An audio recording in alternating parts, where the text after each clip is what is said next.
Hello traders, Gary Wagner here.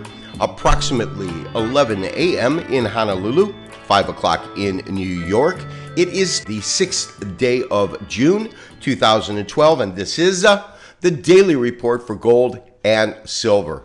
Although trading well off of their highs last night in trading overseas, we do have the precious metals higher this morning, with gold currently trading up approximately $2.50, 1620, 1621 as you can see. The high 1642 and our low 1612.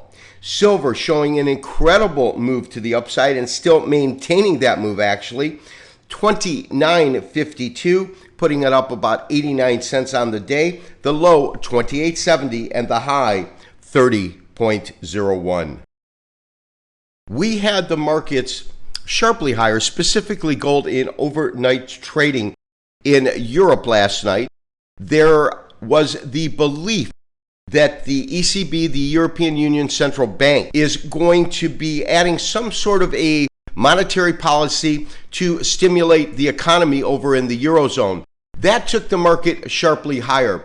The first chart that I do want to take a look at today is going to be our daily chart. And in this daily chart, we do have a couple of technical studies that's why I wanted to kind of take a look at it, an overview, kind of step back for a little bit. And a couple of things that we're going to absolutely notice in this market. First thing that we'll take a look at is really our moving average convergence, divergence, or MACD. And you can see that we had these lines kind of wavering in here, but we actually did get our cross, and we got our cross to the upside. And that signaled, of course, our buy signal. If you kind of carry that line straight up, you'll see that that corresponds quite nicely with the market when it actually began to bottom and then move up. When we look at our relative strength index, we talked about that a little bit last week. We talked about this threshold line right here. And as you can see, once this market broke above that threshold line, that also matches the bottom of this market quite nicely. The third indicator that we received last week, and these are the things that prompted me to actually issue our buy signal from the long side, was the Heikin Ashi charts. And as you can see, we talked about this, I'll blow it up in a second, but what we really talked about in this particular chart here was the fact that we had these doji-like candles. Now, a doji is simply where the open and the close are about equal. That's really what it is.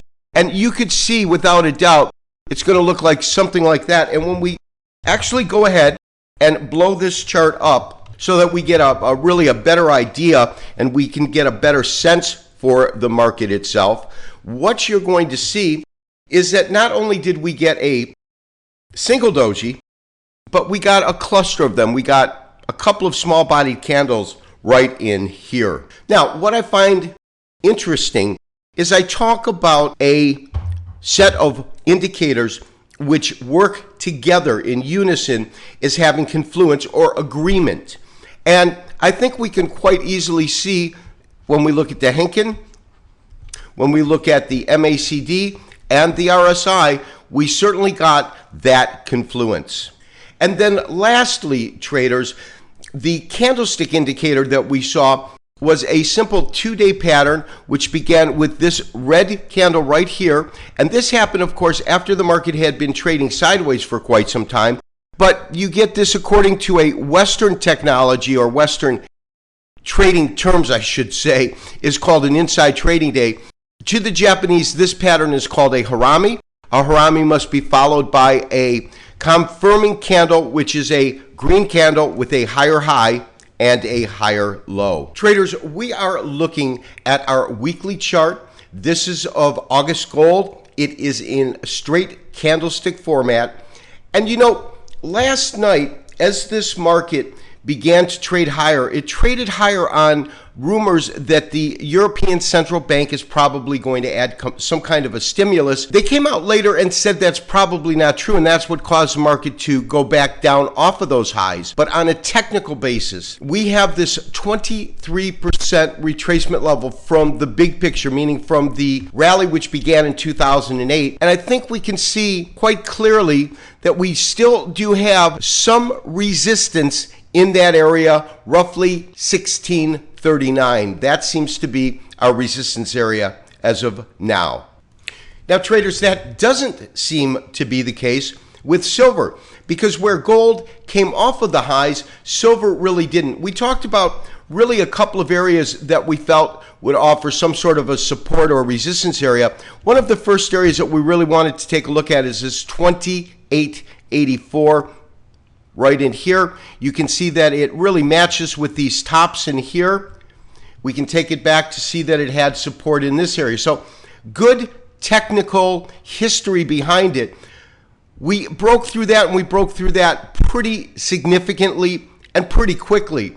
So where is our next real resistance level? Well, if we take a look at it, it is this 61% retracement level coming off of this 76 here, which is 30.48, call it $30, $30.50. Historically, we can see that once the market came here, tried to test it, this is the second time.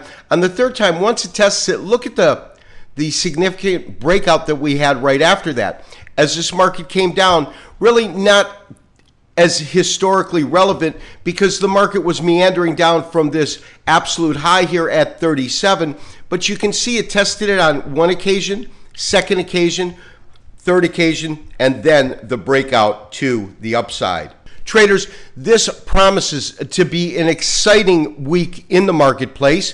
We have good positioning from the long side. The market has been moving in our favor. We're thankful of that, and we'll maintain our long positions. For now, we'll maintain the stops that we just moved up. This has been Gary Wagner, wishing you, as always, good trading. We'll talk to you tomorrow for another daily update and review. Bye-bye.